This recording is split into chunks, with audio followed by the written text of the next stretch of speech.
Zer da Euskelek?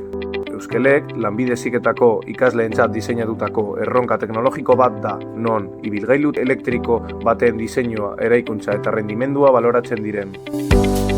Gure kasuan, Elorrieta Errekamari lanbide heziketa integratuko institutoan Euskelek Team taldeak garatutako proiektua da.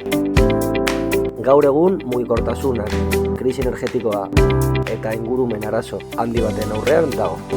Erregai fosilekiko mendekotasunak eta isuri kutsatzaileek garraio eredua aldatzera behartzen gaituzte. Euskelekek transizio horretarako soluzio praktikoak eta jasangarriak proposatzen ditu. Euskelekek ibilgailu elektriko jasangarri bat proposatzen digu. Barne errekuntzako motorrekin alderatuta motor elektrikoak askoz eraginkorragoak dira. Gure motorrak 92% efizientzia lor dezake.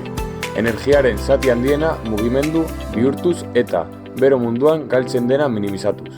Efizientzia lortzeko arintasun eta aerodinamikoa ezinbestekoak dira. Gure ibilgailuak 160 kilogramo inguruko pisu du guztira. Eta karrozeriaren diseinuak airearen erresistentzia murriztea bilatzen du. Gainera, gemelo digitala erabili dugu simulazioen bidez gidatze eta transmisio erlaziorik onena aurkitzeko energia gutxien kontsumituz itzulera gehien eman ahal izateko.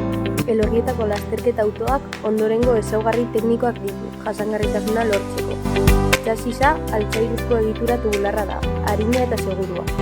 Sistema elektrikoan 1600 batioko motorra eta 58 volteko litiozko bateriak erabili ditu. Mekanikan, pisu gutxiago izateko aurten diferentziala kendu eta ardatz zatitua erabili du. Transmisio zuzenarekin.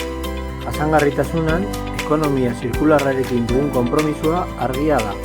Aurreko urteetako usagai asko, hala nola motorra eta gurpilak berrerabili ditugu. Euskelek ez da lasterketa bat soilik. Etorkizuneko mugikortasun jasangarrirako bidea da. Berrikuntza digitala eta ingurumenarekiko errespetua uztartuz, mundu berdeago bat eraikitzen laguntzen dugu.